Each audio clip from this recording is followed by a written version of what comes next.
A China afirmou nesta sexta-feira que está avaliando a possibilidade de conversas comerciais com os Estados Unidos. O primeiro sinal desde o início do tarifaço de Donald Trump, de que essas negociações podem começar entre os dois lados. O Ministério do Comércio chinês disse em um comunicado divulgado nesta sexta-feira que observou autoridades americanas de alto escalão expressarem repetidamente sua disposição de conversar com Pequim sobre as tarifas. E instou as autoridades em Washington a demonstrar esta sinceridade, justo a China falar nisso, em relação à China. O país também isentou mais de 100 produtos americanos de tarifas, totalizando 40 bilhões de dólares em importações. A lista inclui produtos farmacêuticos e químicos, embora não tenha sido confirmada oficialmente.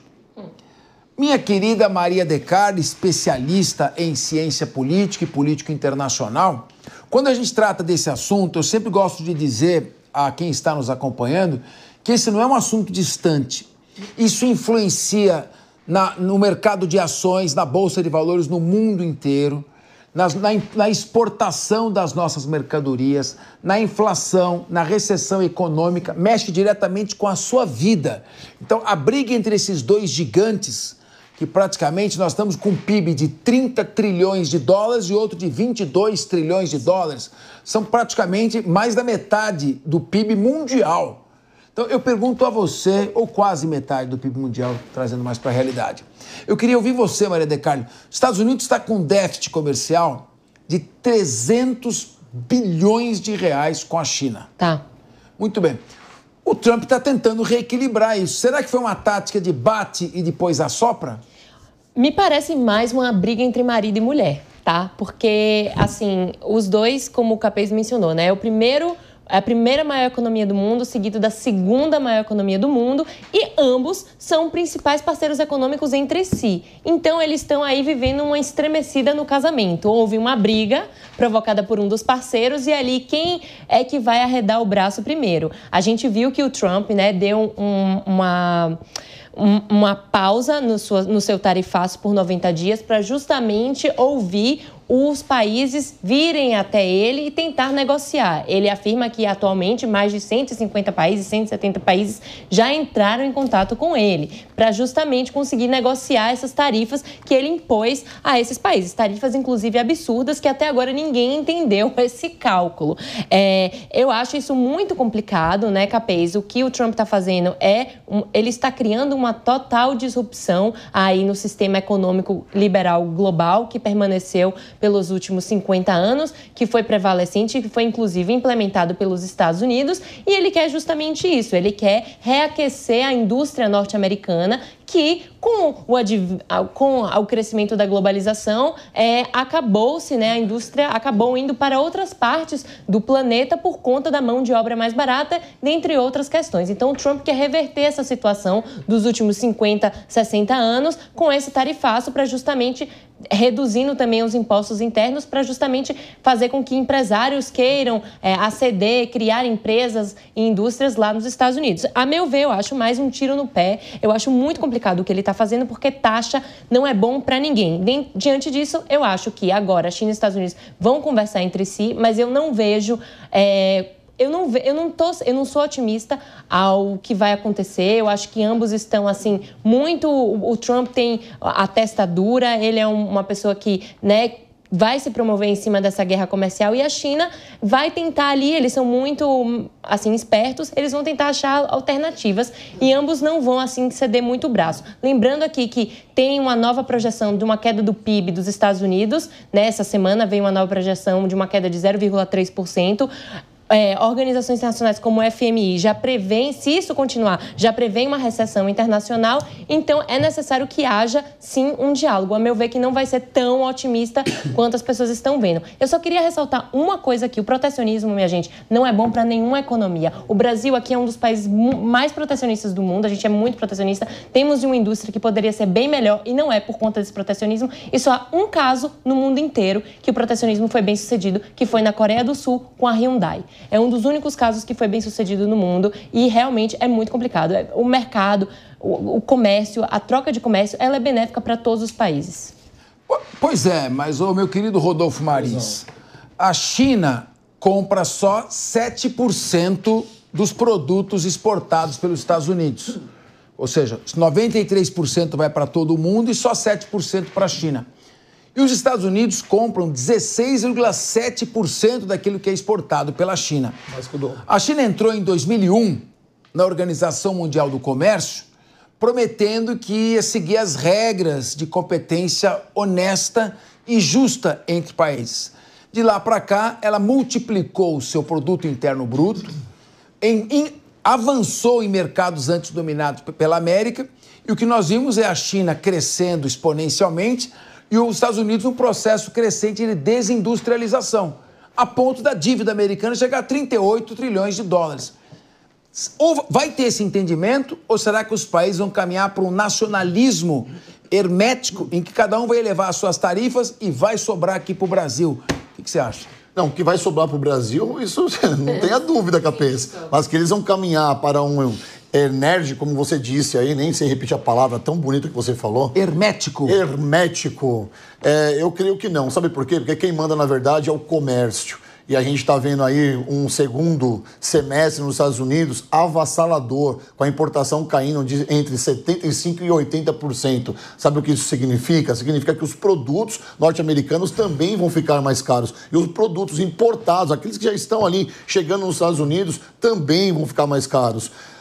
Donald Trump é um negociador. Enquanto o presidente da China está dormindo, ele está acordado fazendo as suas negociações. Enquanto Donald Trump dorme, o presidente da China acorda e começa a fazer as suas negociações. Essa é a grande carta. E o que vai acontecer já foi previsto nas mesas de debate aqui em Capês. O Donald Trump trucou, colocou uma tarifa que chegou a 145%, a China retaliou, começou a colocar uma tarifa ali que chegou a 125%, e o que nós estamos vendo agora é um recuo. Na verdade, eles mediram forças. Sabe aqueles dois touros brigando assim pelo poder e um fica dando chifrada no outro? É mais ou menos o que acontece com os Estados Unidos e com a China. Mas nessa guerra, o touro maior, o mais nutrido, o mais forte é de fato o touro chinês. Por quê? Porque manda mais produtos para os Estados Unidos. Então, quem perde com isso é o Donald Trump e é o povo americano. Lembrando que Donald Trump, agora nos 100 dias, foi avaliado da pior forma possível, tendo a sua popularidade lá embaixo. E todo mundo esperava um Donald Trump totalmente diferente. E o que a gente está vendo agora é o Donald Trump com a popularidade lá embaixo. Vale lembrar também que o seu grande parceiro, Elon Musk, ele tem ali os seus produtos na China. E aqui vai uma opinião bem particular. Eu creio que na conversa entre os dois, pesou mesmo, foi a palavra do Elon Musk, dizendo que talvez seja um absurdo essa queda de braço com a China. Seria legal os dois chegarem num patamar onde a negociação é favorável para ambos. E a notícia é exatamente essa. Abriram-se para o diálogo.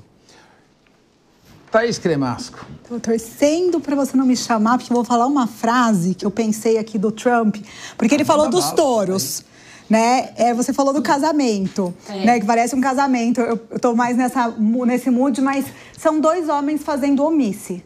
Né? Eu vou ser cancelada. Começa aqui com dois homens fazendo omisse. O Trump. Dois homens fazendo omisse. Dois homens fazendo omisse. Coisa de menino. Tá. Fazendo essa briguinha de poder que, obviamente, não tem nenhuma outra forma de se resolver, a não ser dando um passinho para trás. Porque é o que Larissa Maria. A Maria falou. Não existe a possibilidade de um supernacionalismo, todo mundo vai se fechar e agora não. Eu sou autossuficiente. Acorda. Se não tiver trabalho nos Estados Unidos de pessoas do mundo inteiro, os Estados Unidos não para. Total. Quem está no trabalho rural? Quem são as pessoas que estão na fábrica? Então, assim, gente, É patético. Não tem, desculpem os homens que não fazem omisses, mas isso é homem fazendo omisse. E é por isso que precisamos de mulheres no poder. Né? É justamente por isso, porque mulher não faz isso. Mulher no poder não faz isso. É ou não é? A Dilma Rousseff foi um ótimo exemplo que você colocou aqui. A Dilma Rousseff foi um ótimo exemplo. De violência de gênero. Pode contar, a Dilma Rousseff tinha tudo para ser uma excelente presidente. E não foi por causa de um golpe. O seu discurso cai sobre terra agora quando você coloca uma presidente da República como a Dilma Rousseff. Você quer falar mais mulheres? Eu só vou fazer um comentário aqui. Existem estudos do FMI até que constatam que quando mulheres estão ocupando cargos de poder, a corrupção diminui. Lógico. Muito bem. O meu comentário é bem pequeno. A Dilma Rousseff escapou dessa sua análise, mas fala. Aí você fala com o FMI. O meu comentário é pequeno. Mas eu acredito que para grandes players mundiais, óbvio que essa forma agressiva, até ousada de afastamento e se colocando como supremacia total do mundo é uma forma também de negociação. Ninguém vai fechar as portas. É uma forma de conseguir, sim, diminuir as tarifas. Afinal, nós sabemos que as tarifas são exorbitantes quando falamos em Estados Unidos. Não concordo com muitas das políticas que estão sendo adotadas pelo Trump, mas aí, nesse sentido, quando a gente fala nas pautas econômicas, ele está, sim, medindo a febre e testando a diminuição dessas tarifas para melhor, porque ele vê de melhor para os Estados Unidos. Não acho que haverá um fechamento total em relação às parcelas, a outras pautas. Eu acho que, assim, até inclusive, falando um pouco mais do Trump, ele voltou atrás muitas vezes com o tarifaço, porque principalmente com a questão dos eletrônicos. Hoje, um iPhone não se fabrica sozinho num país só. Então, é muito importante a gente se atentar a isso. A cadeia global de comércio, a cadeia global de manufatura, ela é global. Então, é muito complicado o que o Trump está tentando fazer. Ele realmente, assim... E aí eu discordo de uma pequena frase que o Rodolfo falou, que é em relação a que ninguém esperava. Eu acho que esperavam sim. Eu acho que, inclusive, isso é uma das qualidades que o Trump tem. Ele é muito consistente com o que ele fala. E ele é consistente na sua inconsistência. Ele promete, ele falou que ia fazer isso... E eu não entendo porque as pessoas elas se enganam. Eu lembro quando eu morava no Reino Unido, aconteceu o Brexit. Tava lá, gente, escancarado que as pessoas iam votar a favor de sair da União Europeia. Ninguém estava satisfeito com a União Europeia. E as pessoas ainda gostavam de se enganar. Não, ninguém vai sair da União Europeia. Saiu. E as pessoas gostam de se enganar com o Trump. Tá aí, ele falou o que ia fazer desde o início e tá fazendo, gente. Que é isso? Por que vocês estão surpresos? É isso. Eu não queria propriamente polemizar com as queridas minhas debatedoras, porque são todas profissionais, cada uma na sua área, altamente consagradas. Mas eu vou discordar levemente dessa avaliação sociológica do confronto China e Estados Unidos, como se fosse uma briga do Trump e do Xi Jinping. Né? Alguns dados que a gente tinha que trazer aqui para a mesa para apimentar esse debate.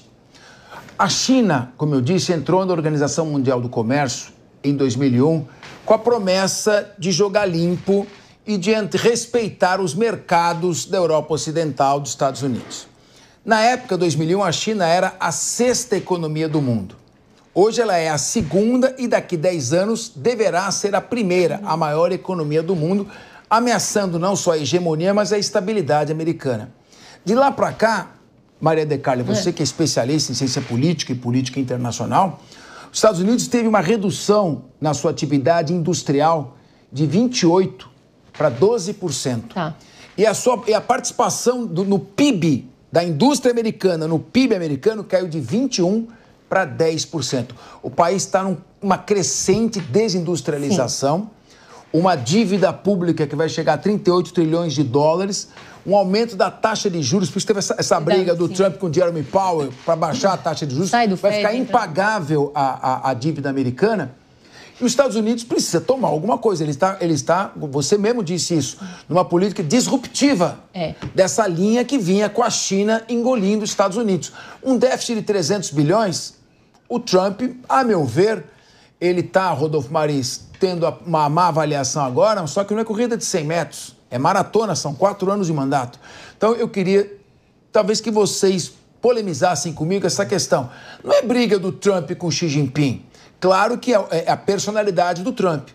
É uma briga de uma visão mais nacionalista, protecionista, daquela visão globalista, marxista do sonolento Joe Biden.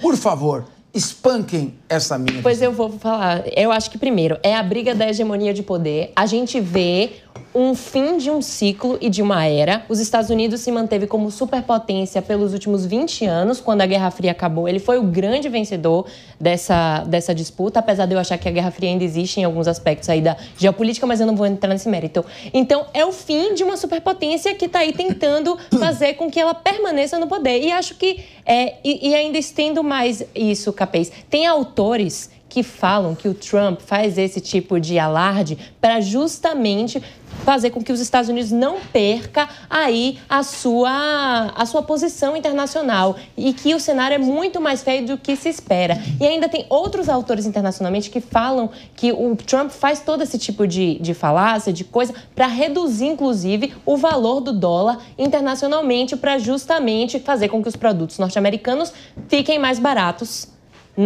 internacionalmente. Então, mas assim, acredito que isso é uma disputa por quem vai ser a próxima potência mundial. O mundo é assim, são ciclos. Tivemos a hegemonia britânica, que dizia que o sol nascia e se punha em solo britânico, porque o Império Britânico dominava o mundo. E o que aconteceu com o Reino Unido agora? Não é mais. Estados Unidos teve o seu período. Quem vai ser o próximo? É isso, gente. Política é ciclo de poder. Aceitem. Sim, o problema é que o Trump não aceita esse seu raciocínio e quer proteger a América.